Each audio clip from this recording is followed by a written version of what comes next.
The Kolrathi War Council had been planning this invasion for 17 cycles. 17 cycles of studying the primitive species that called themselves humans. 17 cycles of watching their chaotic broadcasts, their violent entertainment, their endless squabbling over resources and ideologies. The humans were weak, divided, ripe for conquest. At least that is what High Commander Vexazir believed as he stood before the assembled fleet commanders in the strategic chamber of the flagship Eternal Dominion. Brothers and sisters of the Kolrathi Empire, Vexthar announced, his three eyes gleaming with anticipation. Today we initiate Protocol Nightmare. The humans will face their extinction not through conventional warfare but through psychological annihilation. A ripple of approval passed through the assembled officers. The Kolrathi had perfected this strategy across 43 conquered worlds. Why waste resources on planetary bombardment when you could simply break a species' collective mind? Subcommander Tilker raised one of her forearms. High Commander, our psychic reconnaissance teams have mapped the human fear matrix extensively. Their nightmares are remarkably consistent. Darkness, isolation, predators, death, the usual primitive anxieties. Excellent. Vixthar's mandibles clicked together in what passed for a Kolrathi smile. Deploy the manifest engines. We will give them their nightmares made flesh. Every creature from their horror stories. Every monster from their folklore. Every demon from their ancient texts. The humans will face a reality where their darkest fears hunt them in the streets. What the Kolrathi failed to understand, and what would ultimately prove their undoing, was that humans did not tell stories about monsters to describe their fears. They told stories about monsters to teach their children how to fight. The first manifest engine activated over Tokyo at exactly 0347 local time. The device, roughly the size of a commercial aircraft, hung suspended in the atmosphere, pulsing with violet energy as it reached into the collective unconscious of the human population below and began pulling nightmares into physical reality. Dr. Marcus Webb was working late at the Tokyo Institute of Technology when the screaming started. He looked up from his research terminal just as his graduate student, Yuki Tanaka, burst through the door, face pale as chalk. Dr. Webb, you need to see this. The news feeds are going insane. Marcus followed her to the common room, where a dozen researchers stood frozen before the display screens. Every channel showed the same impossible scene. Creatures that should not exist were materializing in the streets. 8-foot-tall demons with skin like charred leather. Translucent phantoms that passed through walls, wolf-like beasts the size of trucks with eyes that glowed sulfur yellow. This cannot be real, Marcus whispered. But even as he spoke, the building shuddered. Something massive had just landed on the roof. The Kolrathi were monitoring the invasion from orbit, and Vexthar was pleased. The initial deployment had exceeded expectations. Across 16 major human population centers, their manifest engines were generating thousands of nightmare entities per hour. The humans were panicking, flaying, dying. Sub-Commander, status report on human military response. Tile consulted her tactical display. Minimal organized resistance, High Commander. Most of their armed forces are in complete disarray. Some units are attempting to engage the manifested entities, but conventional weapons have limited effectiveness against psychic constructs. As predicted, the humans are... She stopped mid-sentence. What is it? Vexthar demanded. I am receiving anomalous data from the New York deployment zone. The nightmare entities in Sector 7 have been destroyed. Destroyed? By what? Heavy weapons? No, Commander. By humans, on foot, using improvised equipment. Vexthar felt the first flutter of concern in his primary stomach. Show me. The tactical display shifted to show aerial footage of a New York street. A pack of shadow hounds, manifestations designed to drive prey to madness with their howls, was advancing on a barricaded position. Then a group of humans emerged from a building. They were not soldiers. They wore civilian clothes, construction gear, whatever they had grabbed. But they moved with purpose. Leading them was a woman in her 50s with steel-gray hair pulled back in a practical bun. She carried what appeared to be a modified nail gun, loaded with iron spikes. All right, people, listen up. Her voice carried clearly through the Kolrathi audio sensors. These things are solid enough to hurt us. Which means they are solid enough to be hurt. Tommy, you got those salt rounds ready? A young man nodded, holding what looked like a modified shotgun. Yeah, Miss Patricia. Packed them myself. Good boy. Now remember what your grandmother taught you. Demons hate iron, salt, and blessed silver. We got 2 out of 3, so let's make them count. And if any of you start feeling that fear creep in, you remember this. She chambered around with a decisive click. Our ancestors survived ice ages, plagues, wars, and tax season. We're not about to let some knock-off Halloween decorations be what takes us out. The Shadowhounds charged. The humans opened fire. The salt rounds scattered the phantoms like smoke in a hurricane. The iron spikes from Patricia's nail gun punched through demonic hide with satisfying efficiency. Within 90 seconds, the pack was dispersed or destroyed. See? Patricia reloaded calmly. Just like putting down rabid dogs. Uglier dogs, maybe, but still just dogs. Way danner dig, wag, way, but still just dogs. Vexhaw stared at the display in disbelief. This must be an isolated incident.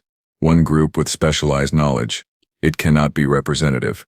But the reports kept coming in. From London, a group of soccer hooligans had formed an impromptu militia and were treating demon hunting like particularly violent sport.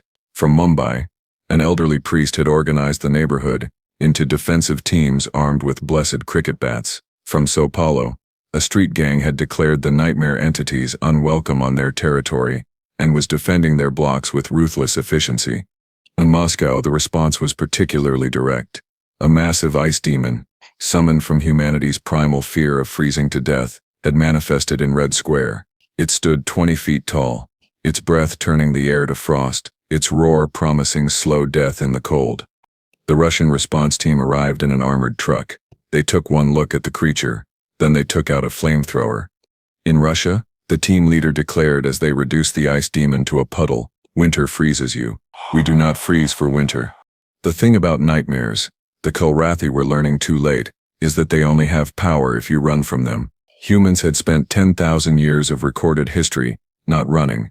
They had spent that time making lists, drawing diagrams, writing instruction manuals for monster killing. Every culture on Earth had folklore about fighting the dark, about surviving the unsurvivable, about regular people standing their ground against impossible odds. The Kolrathi had given humanity's nightmares physical form. Humanity responded by giving those nightmares something they had never experienced before: a physical death. In Tokyo, Marcus Webb and his research team had made it to the underground levels of the institute. The building above was overrun with nightmare entities, but here in the sub-basements, surrounded by lab equipment and spare parts, the scientists were doing what scientists do best: solving problems.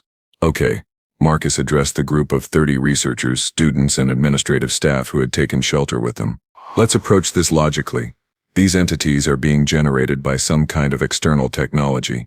They are physical enough to interact with matter, which means they follow physical laws, which means they can be stopped.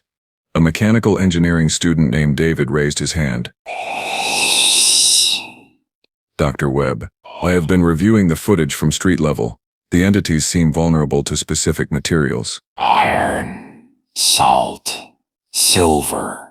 Religious symbols. It is like they are following the rules from human mythology.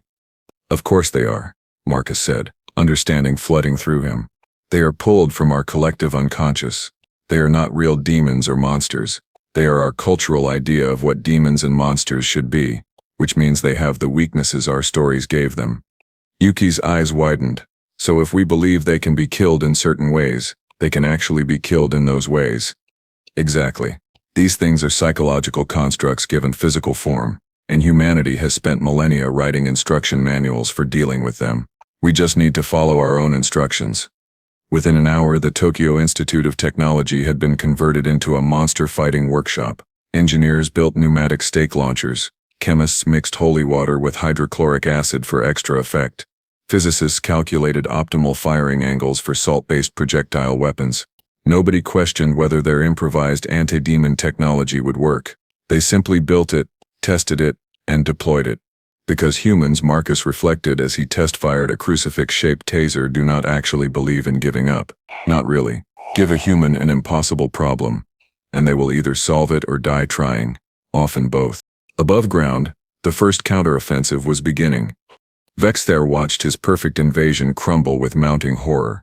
The manifest engines were still operating at full capacity, still generating thousands of nightmare entities across the planet, but it did not matter. The humans were adapting too quickly. In Los Angeles, a special effects company had repurposed movie props into actual weapons. and was live streaming tutorials on monster fighting techniques. Their subscriber count had reached 40 million in 3 hours.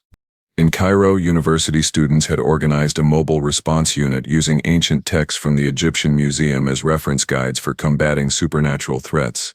Turns out the ancient Egyptians had been very thorough in documenting demon fighting procedures. In Sydney, someone had figured out that the nightmare entities were vulnerable to pure tones at specific frequencies. Now half the city was armed with modified air horns tuned to the resonant frequency of manifested fear. The other half was filming it for social media. This is impossible. Vexthar slammed 3 of his hands on the command console. They are primitives. They should be cowering in terror. Why are they fighting back? Talc pulled up comparative data from previous invasions. Commander, I am seeing a pattern.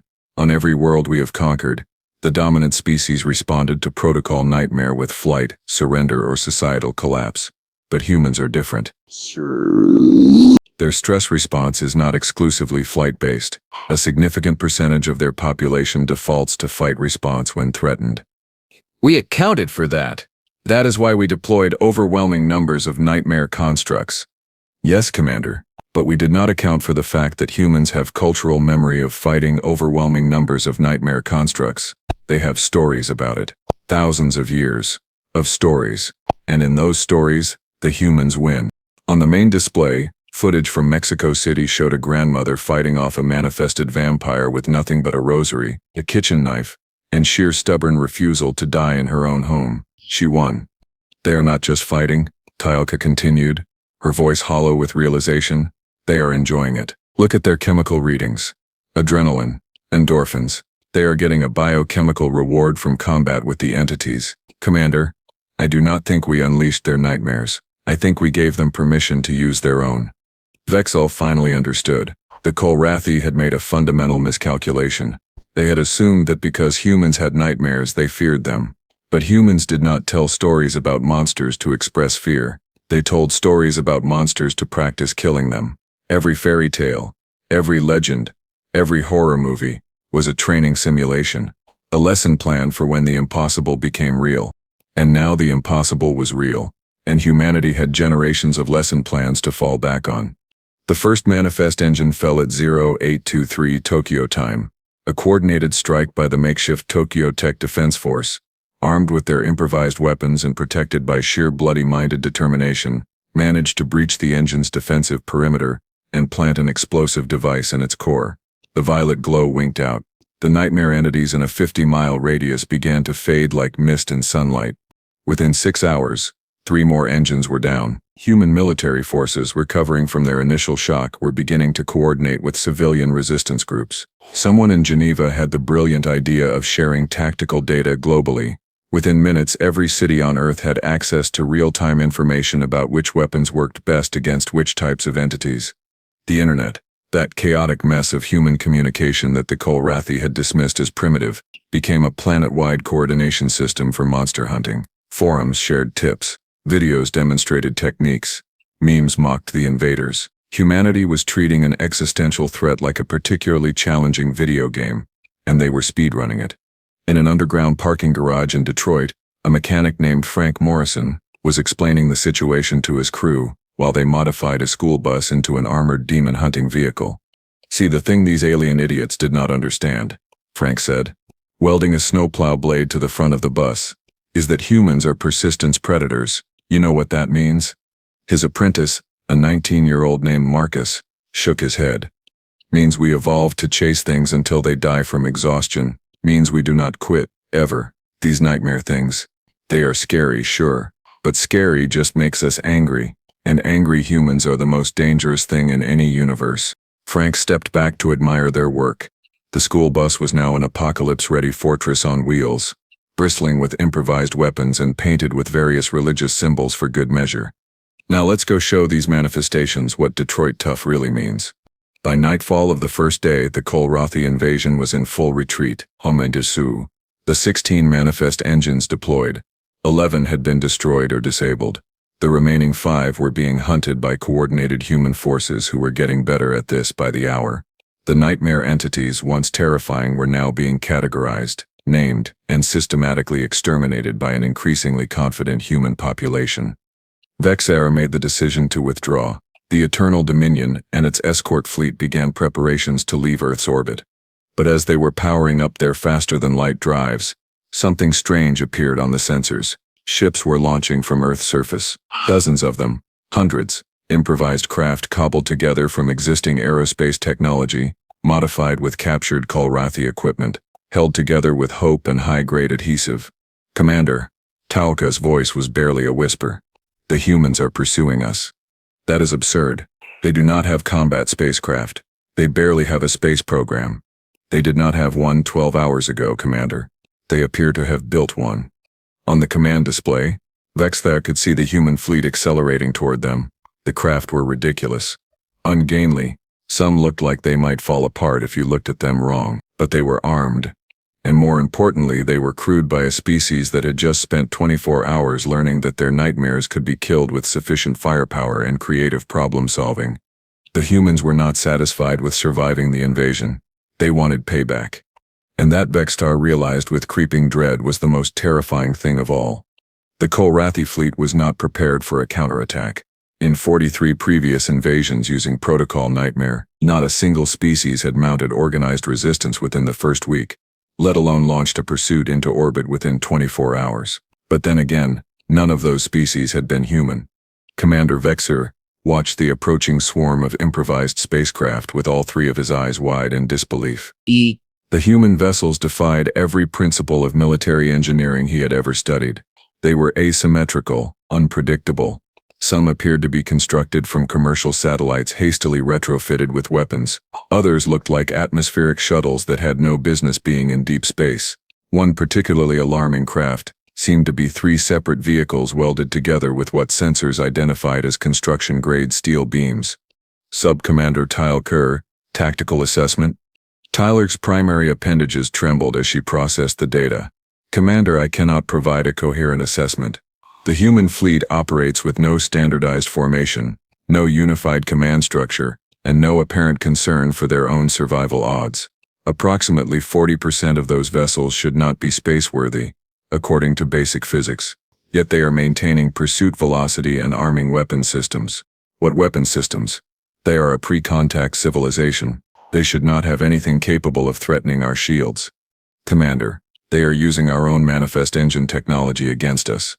Vexar felt his secondary heart skip several beats. "Explain." "The humans reverse-engineered our psychic projection systems from the captured engines, but they are not using them to generate fear constructs. They are weaponizing their own psychological warfare concepts." "Commander, they are manifesting human nightmares. Our nightmares." Thus on the tactical display, Vexar watched as the lead human vessel fired what could only be described as concentrated anxiety made solid. The projectile struck the shields of the escort cruiser Relentless Vengeance and passed straight through, because it was not a physical object. It was the idea of failure, the fear of inadequacy, the nightmare of letting down everyone who depended on you. The cruiser's Kolrathi crew immediately began second-guessing every command decision.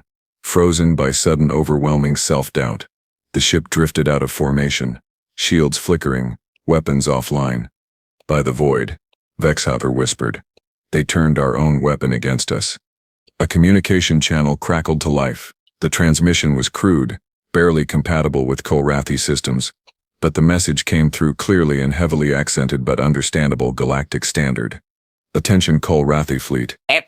This is Captain Jennifer Martinez of the Earth Defense Coalition vessel. Spite and malice. You came to our planet. You tried to terrorize our people. You made a really big mistake. We are giving you one chance to surrender peacefully, or we can do this the fun way." Vexar had studied human psychology for 17 cycles. He knew that when humans described something as the fun way, it meant violence was imminent and they were looking forward to it. "Open a channel," he ordered. This is High Commander Vexar of the Kolrathi Empire. "You cannot possibly win this engagement. We have superior technology, superior numbers, and 17 warships to your improvised fleet. Stand down and we will leave your world in peace." There was a pause. Then Captain Martinez laughed. It was not a pleasant sound. It was the laugh of someone who had spent the last day fighting literal demons and discovered they were pretty good at it. "Commander, let me explain something about humans. We hold grudges. Like really serious grudges. There are people on my planet still angry about stuff that happened 3,000 years ago. You attacked us, in our homes. While we were sleeping, you scared our kids. You killed our neighbors. And now you think you can just leave? No, sir. That is not how this works. You wanted to meet our nightmares? Let me introduce you to the scariest thing humanity ever created. Us when we are properly motivated. The spite and malice fired again. But this time it was not a psychic weapon. It was a kinetic projectile, moving at a significant fraction of light speed. Some genius on Earth had figured out how to modify a mass driver, designed for asteroid mining, into a ship killer. The round punched through the shields of another escort vessel like they were not even there, because the engineers had loaded the projectile with iron, salt, and melted down religious medallions. It should not have worked. Kolrathi's shields were designed to stop physical and energy weapons, but the humans had correctly guessed that shields calibrated for conventional warfare might not account for materials that were psychologically significant. The projectile carried with it the weight of human belief in those materials as protective symbols, and in a universe where belief could manifest nightmare creatures, belief could also manifest shield-penetrating rounds. The escort ship Eternal Glory exploded in a cascade of secondary detonations. All ships, evasive maneuvers, Vexthar shouted. Return fire. The Kolrathi fleet opened up with plasma cannons and particle beams. Several human vessels were struck. 2 were destroyed outright, their improvised hulls unable to withstand military-grade weapons fire. But the rest kept coming, weaving through the barrage with reckless abandon. Why are they not retreating? Tyric asked, confused. They have taken casualties. Standard tactical doctrine says they should withdraw and regroup. They are humans, Vexthar said bitterly. They do not have standard tactical doctrine. They have spite and improvisation. On Earth's surface, the remaining manifest engines were facing their final hours. In Beijing, a combined force of military units and civilian volunteers had cornered the last operational engine in the area. Leading the assault was former professor of folklore Dr. Lin Wei, who had spent her entire academic career studying supernatural creatures in Chinese mythology. She was having the time of her life. Remember, everyone, she called out over the tactical channel. These entities follow the rules we assign them in our stories. Jiangxi constructs. They can only move by hopping. Stay mobile. The fox spirits? They are vulnerable to loud noises and dogs. We brought both. Now let us finish this.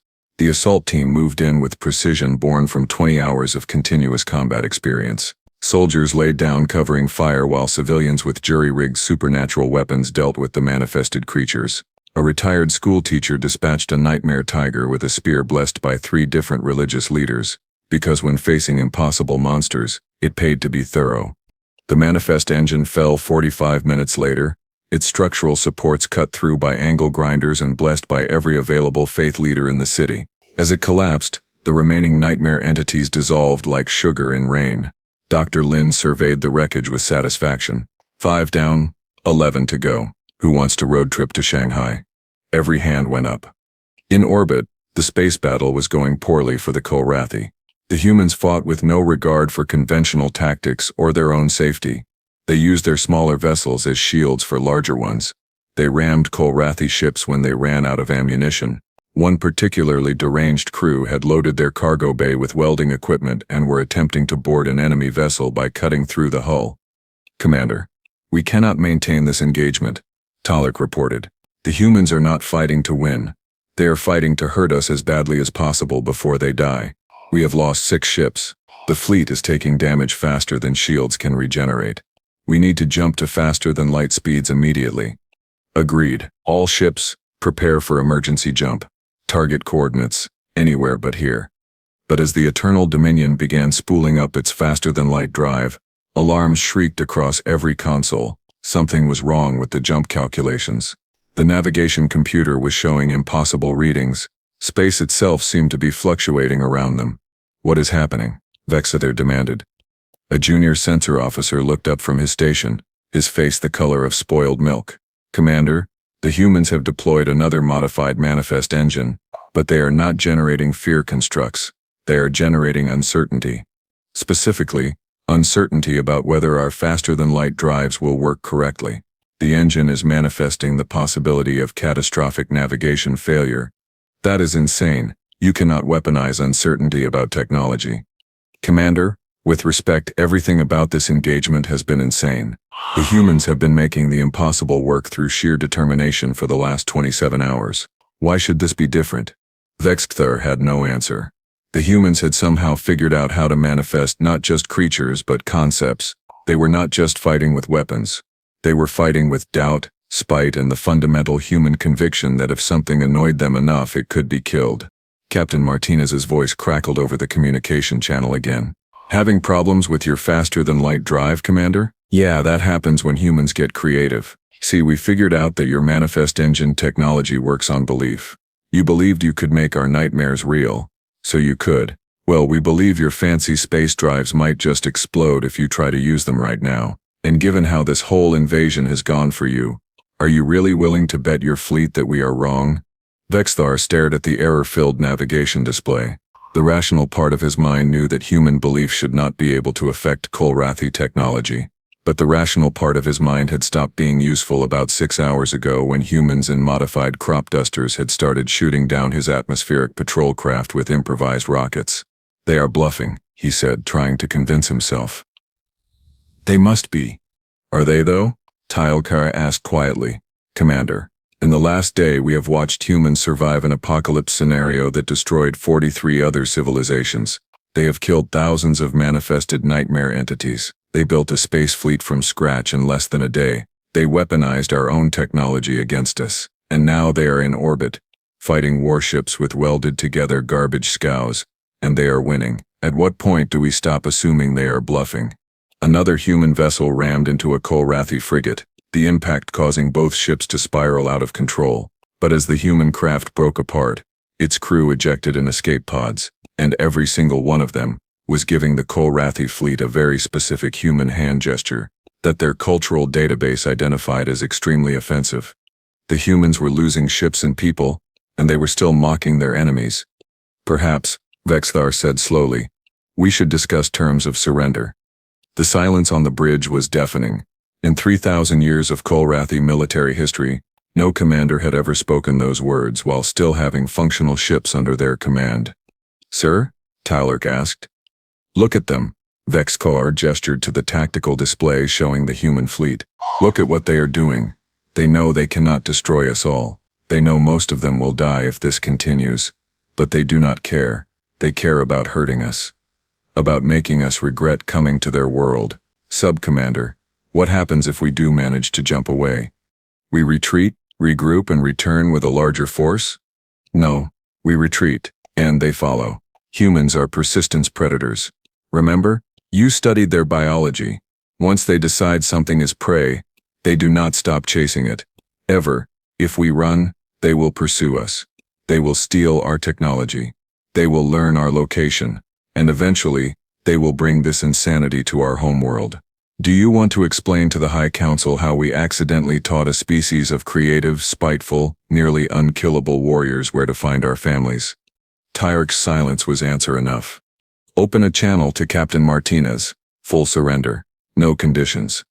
The negotiation took place on neutral ground, a hastily converted space station that had been a commercial satellite just 48 hours earlier.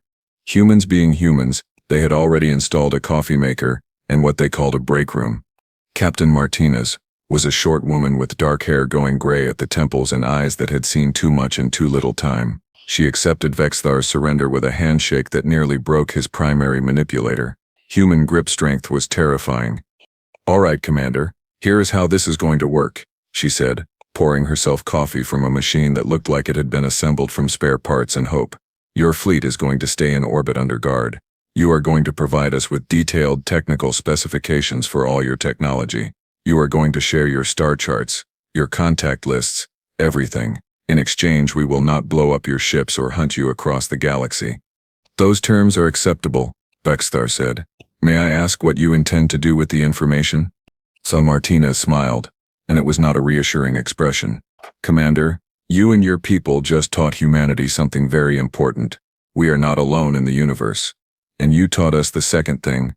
There are hostile species out there, so we need to be ready. You are going to help us get ready. You intend to prepare for war? We intend to make sure nobody ever tries this again. See, your mistake was not just attacking us. Your mistake was showing us that space travel and advanced weapons are possible. You accidentally gave a species that holds grudges, loves solving problems, and gets bored easily a whole new frontier to explore and enemies to prepare for. In like 50 years, we are going to be the ones everyone else worries about. And honestly, after the day we just had, I am okay with that. Back on Earth, the final manifest engine was destroyed in Dubai by a coordinated strike force of 12 different nationalities, who had put aside every historical grievance to focus on the much more pressing issue of getting rid of the nightmare monsters. The commander of the operation, Colonel James Peterson of the United States Marine Corps, summed up the victory in his after-action report with admirable brevity. We came, we saw, we told the demons to go to hell, and we provided directions. Cleanup operations took 3 days. Humanity mourned the 17,000 casualties from the initial invasion. They built memorials. They held ceremonies, holes, and then they did what humans do best. They got to work. Engineers studied Kolrathi technology with the enthusiasm of children with new toys. Biologists examined the remains of nightmare entities with scientific curiosity completely divorced from the terror those creatures had inspired just days earlier. Military strategists analyzed the battle data and began updating doctrine for space combat. Politicians argued about resource allocation for the new Space Defense Force. Because humans will argue about anything, but they were all agreed on one thing: Earth needed to be ready for whatever else was out there. Dr. Marcus Webb returned to his research lab at the Tokyo Institute of Technology and found it had been converted into a command center for reverse engineering alien tech. His graduate student Yuki was already there, taking apart a piece of Kolrathi sensor equipment with a smile on her face.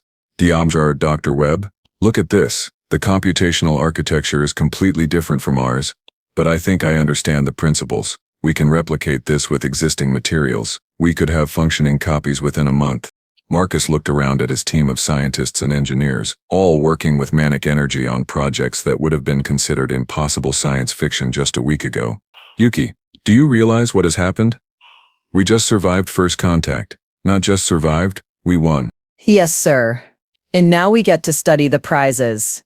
This is the best week of my entire academic career. That, Marcus reflected, was perhaps the most human response possible. They had faced an existential threat, suffered terrible losses, fought monsters both literal and metaphorical, and now they were excited about the homework. In Moscow, Frank Morrison the mechanic was being interviewed by 12 different news agencies about his demon-hunting bus. He was explaining, with great patience, that the secret to defeating supernatural entities was treating them like any other mechanical problem. Identify the weak points, apply appropriate force, and maintain your equipment properly. The thing about monsters, Frank said, is they are just problems with teeth, and humans have been solving problems since we figured out how to hit things with rocks. These aliens, they gave us new problems, so we invented new rocks. The interview went viral. Within 24 hours, Frank had 3 million followers on social media, and 6 different production companies wanted to make a movie about his exploits. He turned them all down because he was busy converting more buses into mobile defense platforms, just in case.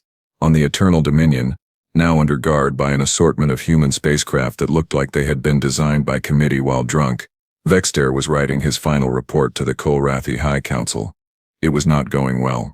How did he explain that Protocol Nightmare, their most effective psychological warfare technique, had not only failed, but had actively made the humans more dangerous? How did he convey that humanity had gone from pre-contact civilization to spacefaring threat in less than 72 hours? How did he make the council understand that the greatest mistake was not losing the battle, but teaching humans that they could fight in space? He settled for brutal honesty. The report read, "We attempted first contact through subjugation. The humans declined.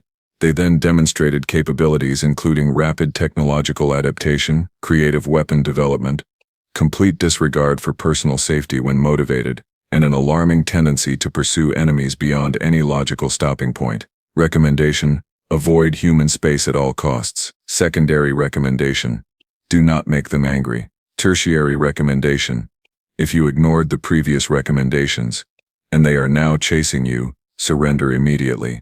They are surprisingly reasonable after they win." Tyrek reviewed the report and added her own note. Additional observation: humans tell stories about monsters not because they fear them, but because they enjoy imagining fighting them. We gave them permission to live out their stories. This was catastrophic error in judgment. The report was transmitted to Kolrathi homeworld via quantum communication. The response came back 6 hours later. It consisted of 2 words: come home. The Kolrathi fleet departed Earth's orbit 3 days after the failed invasion. They left behind their manifest engines as reparations. They left behind their technology specifications as part of the surrender agreement. They left behind the coordinates to 17 other worlds they had conquered, which humanity immediately added to their list of places to liberate. Because of course they did. The Captain Martinez watched them go from the bridge of a proper spacecraft, this time constructed in orbit using Kolrathi manufacturing techniques and human creativity. The new ship was named Humanity First, and it was the flagship of Earth's newly formed combined fleet. There were 27 other vessels under construction. Plans were already being drawn up for 50 more. "What do you think, Commander?" her second officer asked. "Will they come back?" "No," Martinez said confidently. "But someone else will. Universe is a big place. Probably lots of species out there. Some will be friendly, some will be hostile, some will be stupid enough to attack us. And when they do, we will be ready. Because that is what humans do. We prepare, we adapt, we survive, and we really do not like being pushed around." On Earth, children were already playing games based on the invasion. They called it Demon Hunters, and it involved a lot of running around with improvised weapons and creative problem solving. Psychologists worried about the traumatic impact. The children seemed fine. Better than fine. They had learned a very important lesson. Monsters were real, but monsters could be beaten. Humanity had faced their nightmares, and won. They had met demons unleashed by an alien empire and responded by unleashing something much scarier: organized, motivated, creative humans with power tools and spite. The galaxy would never be the same. And somewhere in the dark between stars, other civilizations monitoring Earth's first contact made a note in their databases. Next to the entry for humanity, they added a simple warning: "Do not provoke. They are not trapped out here with us. We are trapped out here with them." The humans looked at the stars and smiled. They had work to do, grudges to settle, and an entire galaxy to explore. And after the week they just had, a little space exploration sounded downright relaxing. After all, how bad could it be?